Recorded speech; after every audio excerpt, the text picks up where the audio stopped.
we ever came to a REC, Republican Executive Committee meeting, was last month.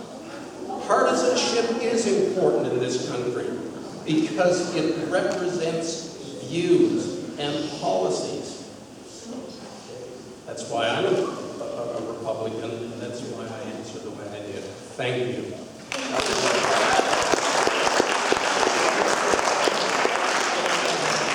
Councilman Burnett, your name was invoked. You have 30 seconds to respond.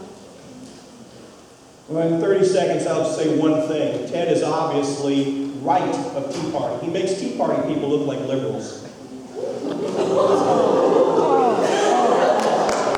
do not have two philosophies in this country, left or right, progressive, Democrat, Republican, conservative, whatever it is. You have 330 million people. Most of us are in the middle. You might find it interesting to know that I am a fiscally conservative person, but I'm moderate when it comes to most social issues. Thank you. So.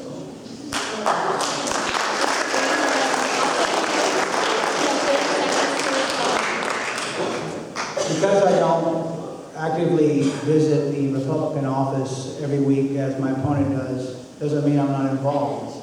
Again, I am a more simple person when it comes to right and wrong and the values that I have instilled in me. I'm not bringing all this big government to Port Orange. Mr. Nampal has issues at the national level, I believe, and maybe it comes back to when he immigrated to the United States. I don't know. But I'm not bringing those issues. Thank you, Mr. Green. To Port Orange.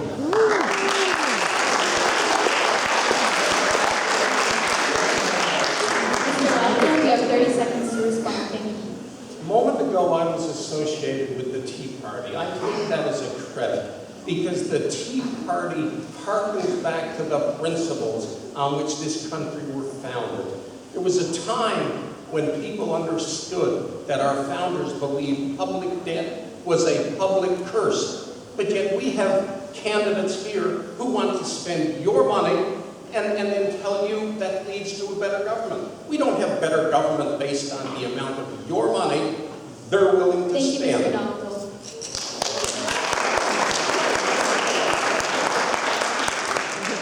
The next question is for Mr. Green. Mr. Green, you have yet to hold an elected position. Why are you running for mayor first? And again, I don't know if most of you know, but my dad's been the mayor off and on now for almost 30 years. He's either been on council or he's been the mayor. He is leaving the office of mayor this time after 2 term limits again. I've never stepped up to be in the political or the council eye because of my dad being involved, and I don't want there to be people that think that there was any collusion or two minds thinking the same way or could vote the same way. So I've always stood to the side. I am on the planning commission, and I think the knowledge I've learned from the planning commission makes me ready to step up now that that the mayor, who is my father, is stepping aside. Thank you, Mr. Green. Mr. Knopfler, the same question to you. I think my opening explains in great clarity why I want to run. I want to open up this Port Orange government. I want to make sure that special interests stop being placed before the special interest, common interest before the special interest. That's why I'm running, to open up government and to give the people of Port Orange a government as good as they are. Thank you. Thank you. Councilman Burnett, you've been on council for quite a while now. Do you think that you've been in the system too long to connect to the average voters? That's a great question. Actually, I think I've been in office for 1.5 terms. I've been connected with a lot of other things in Port Orange for much longer. But being in office doesn't mean that you become disconnected with the voters. I think being in office, if you do it right, means you become more connected with the residents of this city. I've been very involved in many different things. I just finished coaching baseball in the city of Port Orange. My kids have been involved in Port Orange athletics for a long time. I volunteer in the schools. You become more involved. People want to. I have met more people, and I have become friends with so many people simply because of my service. I really think that And that's one thing a campaign does, is it makes you take stock of those things. How many people have you talked to? How many people have you learned from? And if you're really open-minded and you think about all the contacts you have in the course of the day, you get to learn an awful lot about the nature of things, the nature of the city, and what makes it up. So actually, I think my service to the city on council has helped me become more connected with citizens of Fort Orange.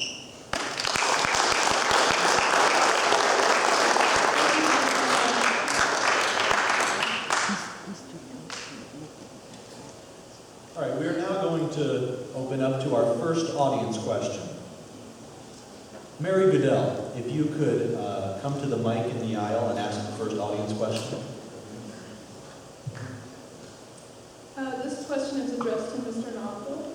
You have been very vocal about your support of defluoridation in the water supply of Port Orange. Could you state your position and explain your exact policy and rationale for this? My exact position is that the elected representatives of Port Orange should not be placing fluoride in our drinking water. There are any number of reasons why. The only one I will give you here today is called informed consent. In this country, we believe that before we receive a medication, we have to agree to that medication. That agreement has been stripped from Port Orange residents by its council, who are making the decision for all 56,000 of us. And I simply cannot abide by that. It's a matter of informed consent.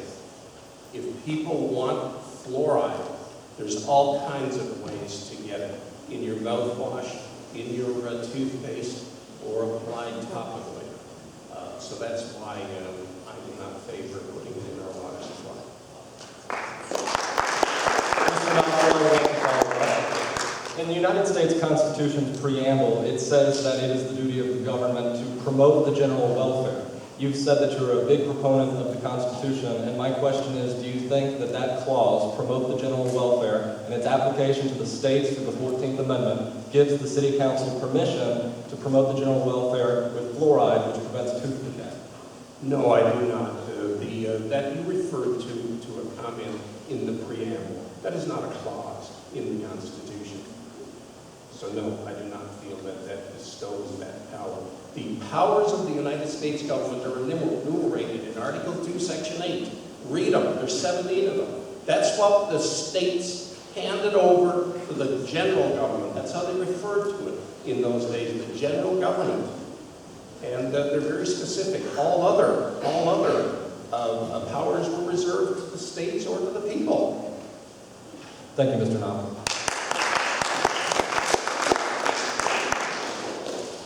We're going to have a second audience question at this time before we move back to moderated questions. If I could have Matthew Edmonds ask his question at this time.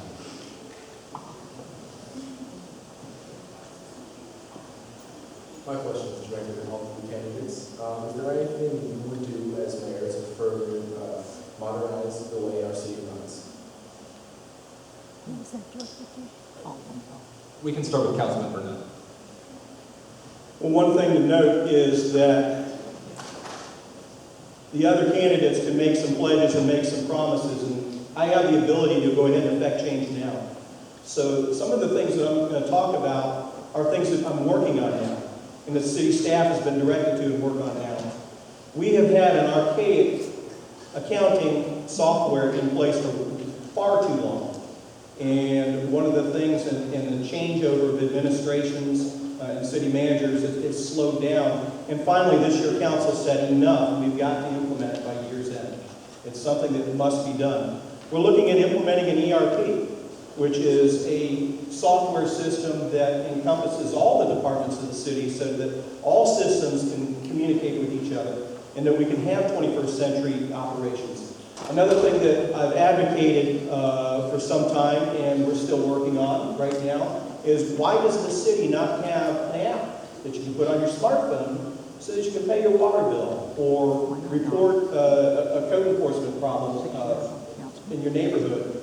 and do those things in the smartphone app, like a lot of cities already do, because there are templates that already exist. But overall, I think what it is, in all areas, in all departments, is a use of technology. Another thing I'm advocating for is in our police department. We recently purchased license plate scanners. We've got 2 of them. We've got mobile units. I've had discussions already about what would it take to get permanent readers at key points in the city, like on our bridge and out by the interstate, that can talk with the other cities in the area that also have these readers, so that when a crime is committed in another part of, or in our city or somewhere else in the area, the departments can communicate and talk to each other and be able to help solve and stop those people. That's technology that exists. It needs worked on, it needs perfected, but we've got to be able to utilize that and move those things forward. Thank you, Council. Take advantage of that. Mr. Green, how would you modernize the city? Again, my answer is going to be brief. Obviously, technology is growing daily, and we just need to be in the position to utilize what's coming out. Things like body cameras, things like the tag readers, and things that it takes to make our city more efficient in software technology, et cetera. We need to be up to date. At the same token, as a mayor and on council, you're going to set the policies and procedures and let the people who you hire to do the jobs do their job. Thank you, Mr. Green. Mr. Knopfel, how would you modernize the city? Well, let me tell you one area that the city is being modernized in right now. And I believe this is a direct result of the criticism that was brought to council over the Monica Jones water leak policy. About a week ago, the manager quietly issued an RFP for computer assistance to finish the tower read of the water meter situation, such that people can see their water usage in real time, or the city can see their usage in real time, and a callback, a reverse 911, a text or a cell phone will take place. And someone like Monica Jones will know on the first day that her usage had doubled or tripled, as opposed to finding out when the next bill comes out that she had the loss she had. So this is a real technology that will benefit the people, and I think that's wonderful.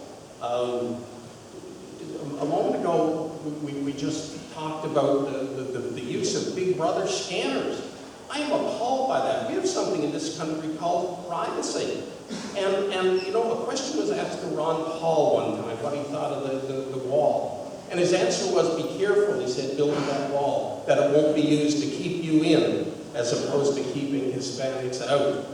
Well, just be careful that this wonderful system of readers who can figure out where we all are at all times won't be used against us as well. So again, I'm for promoting the common interest, those things that benefit Port Orange. Thank you, Mr. residents.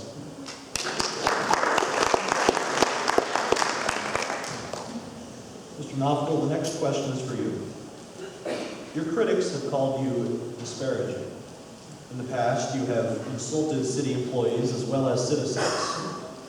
Do you think that you have the temperament to be mayor of Port Orange? I certainly do have the temperament to be mayor of Port Orange. If by temperament you mean someone who will level with the people, who will always give them an honest answer. You say I've been disparaging of, who was it you said, the staff or management? Well, several city employees. Can we name them here? Can you name the instances, or is this just a blanket charge? I could, but I will not. Well, then I won't respond to it either, to vague innuendo. But let me tell you one that's on the record. Mayor Green, a week or two ago, called me accusatory from the podium. Now, perhaps that might fall into what you're talking about. And I would say, you're darn right I was accusatory. I am not going to sit by and watch a Riverwalk deal that involves giving away millions of taxpayer assets to friends of the mayor. I'm not going to do it. If he wants to call that accusatory, be it. But let's lay out that whole plan in total. Let's not do it incrementally. A little bit this week, a little bit next week, a little bit some other week. Let's lay out the whole plan and see exactly what is being contemplated here would be my answer. And beyond that, if I have leveled criticism, it has been considered criticism. If you look at this year's audit report and the audit findings, they don't reconcile the bank account, they don't know how to prove revenue, they don't know how to prove expenses, they don't know how to do a whole bunch of things, not in my opinion, but in the auditor's opinion. Well, perhaps criticism should be leveled in that instance. Thank you, Mr. Knopf. Councilman Burnett, the next question is for you. Some of your opponents have said that you've run a rather vague campaign and that you haven't fleshed out your policies. Do you plan to flesh out your policies more in the future? And if so, when should the citizens of Port Orange be expected to see the details of your policies? Good question. First of all, what would you like to know would be the first thing I would say to anybody who has those questions. Second thing I'd like to say is that I'd like to let some of the things that I work on speak for me.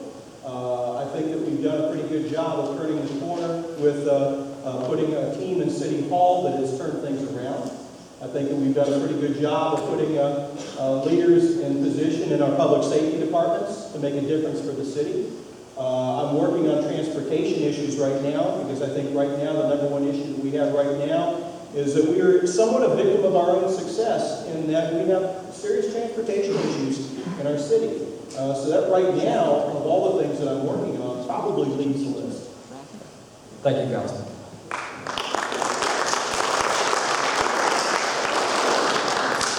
Mr. Green, not so long ago, you endorsed Don Burnett for mayor.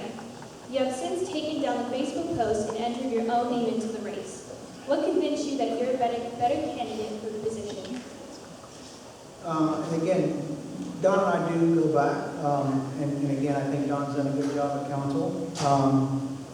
It's just that as time went on, I felt as though it was my time, this was the time for me to step up and provide my leadership to Port Orange for the next 20 years, for the vision of the next 20 years.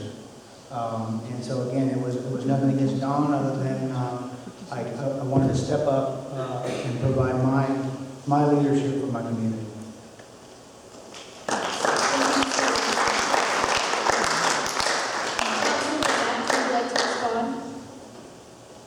The only thing I have to say is that all three of us are up here with different viewpoints on the same point, and all three of us want to serve.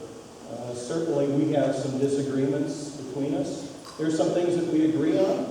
I think that Lance's willingness to step up and serve is laudable. I think I have my own opinion, my own qualifications, and I appreciate the fact that he was willing to endorse me before.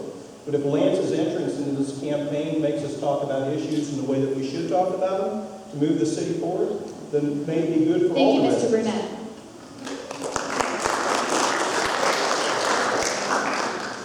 Now we're going to turn back to audience questions. Timothy Rydell.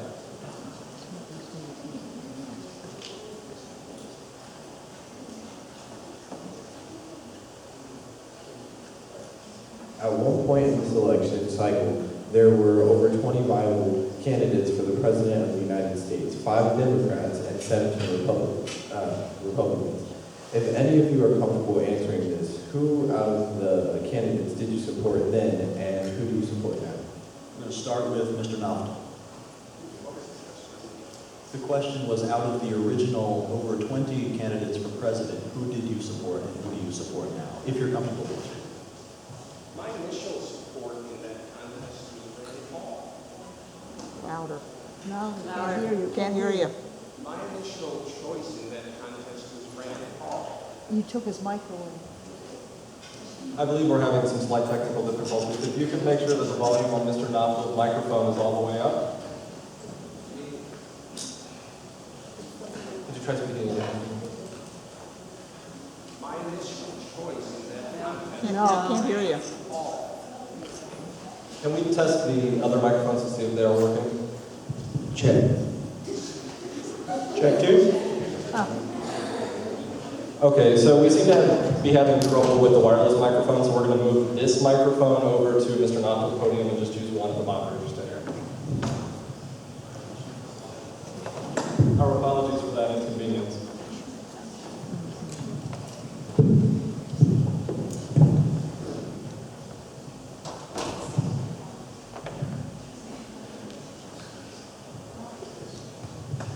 I guess for the fifth or sixth time. And before I answer, let me say another thing. I understand now why Trump wears a ball hat. My Lord, it's hard with the lights here in our eyes. But my initial favorite in that contest was Rand Paul. And I believe the second part of the question was, who are you now supporting that we are down to just 2 candidates? Donald Trump.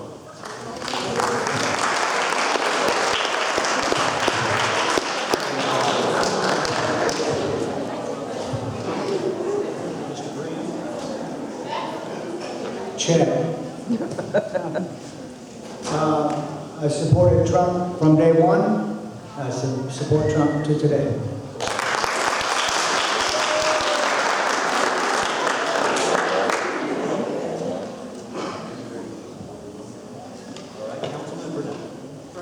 Well, it may sound archaic, but I really like Jeb Bush.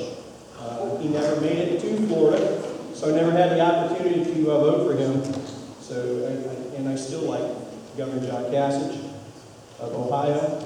But looking forward, it's May. I've got 6 months to decide. We're going to get inundated with facts, figures, and even some fiction over the next 6 months. So for me to sit here and say I've made up my mind after all that's been done with so far to go, I haven't.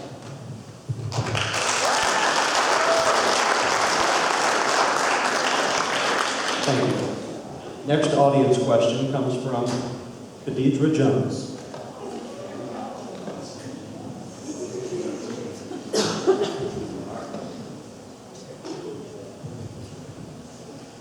All of you list public safety as a top priority, but Port Orange is one of the safest cities in the state of Florida.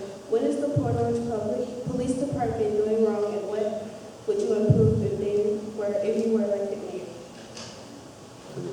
Did you all hear the question? Could you try to repeat it a little louder? All of you list public safety as a top priority, but Port Orange is one of the safest cities in the state of Florida. What is the Port Orange Police Department doing wrong, and what would you improve if you were elected mayor? Wrong. She said all of you list public safety as one of your top priorities. So the question is, what exactly is Port Orange doing wrong, and what would you improve? Starting with Mr. Green. The public safety of Port Orange is down 10 officers right now. We are the seventh safest city right now, but I will tell you that our public safety department